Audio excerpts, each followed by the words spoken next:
அப்போஸ்தலர் 28ஆம் அதிகாரம். நாங்கள் தப்பி கரை சேர்ந்த பின்பு அந்த தீவின் பேர் மெலித்தா என்று அறிந்தோம்.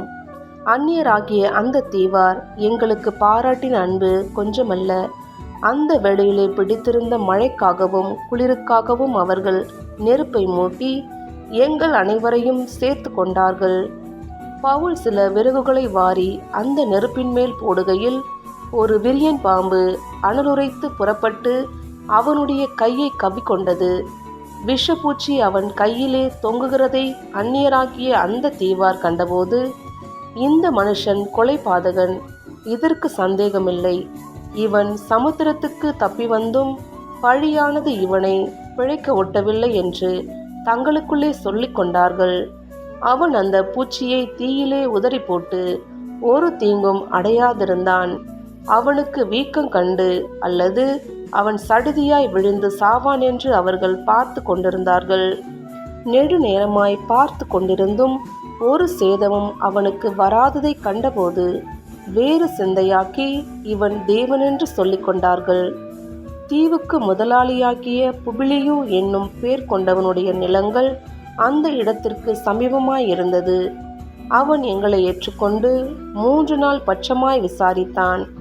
புபிலியுனுடைய தகப்பன் ஜுரத்தினாலும் இரத்த பேதியினாலும் வருத்தப்பட்டு கிடந்தான். பவுல் அவனிடத்திற்கு போய் ஜெபம் பண்ணி அவன் மேல் கைகளை வைத்து அவனை குணமாக்கினான்.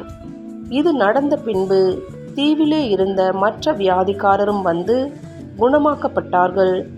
அவர்கள் எங்களுக்கு அநேக மரியாதை செய்து நாங்கள் கப்பல் ஏறி போகிறபோது எங்களுக்கு தேவையானவைகளை ஏற்றினார்கள்.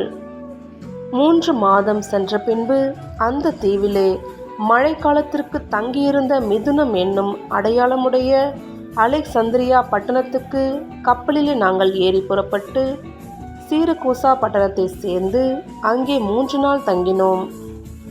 அவ்விடம் விட்டு சுற்றியோடி ரேகியோ துறைமுகத்துக்கு வந்து சேர்ந்தோம். மறுநாளில் தென்றல் காற்றெடுக்கையில் புறப்பட்டு 2ஆம் நாள் புத்தியோலி பட்டணத்திற்கு வந்து அங்கே சகோதரரை கண்டோம். அவர்கள் எங்களை 7 நாள் தங்களிடத்தில் இருக்கும்படி வேண்டிக் கொண்டார்கள். அந்தபடி நாங்கள் இருந்து பின்பு ரோமாபுரிக்கு போனோம். அவ்விடத்தில் உள்ள சகோதரர்கள் நாங்கள் வருகிற செய்தியை கேள்விப்பட்டு சிலர் அப்பியூபுரம் வரைக்கும் சிலர் 3 சத்திரம் வரைக்கும் எங்களுக்கு எதிர்கொண்டு வந்தார்கள். அவர்களை பவுல் கண்டு தேவனை ஸ்தோத்தரித்து தைரியமடைந்தான். நாங்கள் ரோமாபுரியில் சேர்ந்தபோது 100க்கு அதிபதி தன் காவலில் இருந்தவர்களை சேனாபதியினிடத்தில் ஒப்பு கொடுத்தான். அப்பொழுது பவுல் தன்னை காத்திருக்கிற சேவகனுடனே தனித்து குடியிருக்கும்படி உத்தரவு பெற்றுக்கொண்டான். 3 நாளைக்கு பின்பு பவுல் யூதரில் பிரதானமானவர்களை வரவழைத்தான்.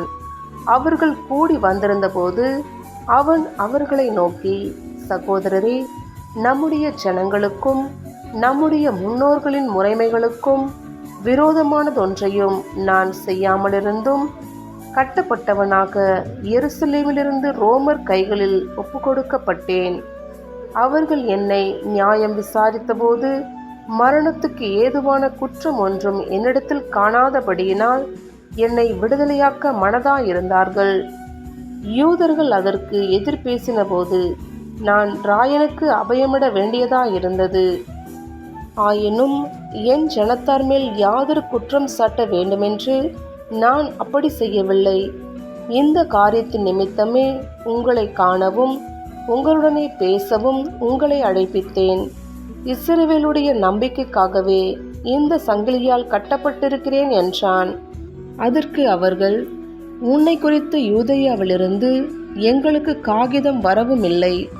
வந்த சகோதரரில் ஒருவனும் உன் பேரில் ஒரு பொல்லாங்கை அறிவித்ததும் இல்லை, அதை பற்றி பேசினதும் இல்லை. எங்கும் இந்த மத பேதத்துக்கு விரோதமாய் பேசுகிறதாக நாங்கள் அறிந்திருக்கிறபடியால் இதை குறித்து உன்னுடைய அபிப்பிராயம் என்னவென்று கேட்டறிய விரும்புகிறோம் என்றார்கள்.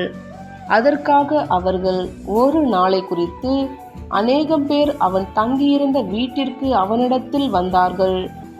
அவன் காலமே தொடங்கி சாயங்காலம் மட்டும் மோசையின் நியாய பிரமாணத்திலும் தீர்க்கதரிசிகளின் ஆகமங்களிலும் இருந்து இயேசுவுக்கடுத்த விசேஷங்களை அவர்களுக்கு போதித்து தேவனுடைய ராஜ்யத்தை குறித்து சாட்சி கொடுத்து விஸ்தரித்து பேசினான். அவன் சொன்னவைகளை சிலர் விசுவாசித்தார்கள், சிலர் விசுவாசியாதிருந்தார்கள். இப்படி அவர்கள் ஒருவரோடொருவர் ஒவ்வாமலிருந்து புறப்பட்டு போகையில் பவுல் அவர்களுக்கு சொன்ன வாக்கியமாவது: நீங்கள் காதார கேட்டும் உணராதிருப்பீர்கள், கண்ணார கண்டும் பாராதிருப்பீர்கள். இவர்கள் கண்களினால் காணாமலும் காதுகளினால் கேளாமலும் இருதயத்தினால் உணர்ந்து குணப்படாமலும் நான் இவர்களை ஆரோக்கியமாக்காமலும் இருக்கும்படிக்கு இந்த ஜனத்தின் இருதயம் கொழுத்திருக்கிறது.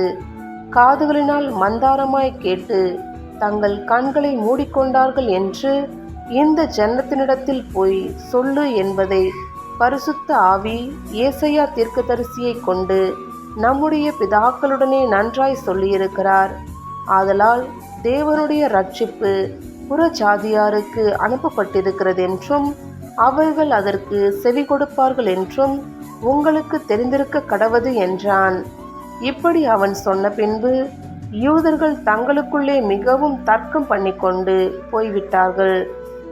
பின்பு பவுல் தனக்காக வாடகைக்கு வாங்கியிருந்த வீட்டிலே 2 வருஷம் முழுதும் தங்கி தன்னிடத்தில் வந்த யாவரையும் ஏற்றுக்கொண்டு மிகுந்த தைரியத்துடனே தடையில்லாமல் தேவனுடைய ராஜ்யத்தை குறித்து பிரசங்கித்து கர்த்தராகிய இயேசு கிறிஸ்துவை பற்றிய விசேஷங்களை உபதேசித்து கொண்டிருந்தான்.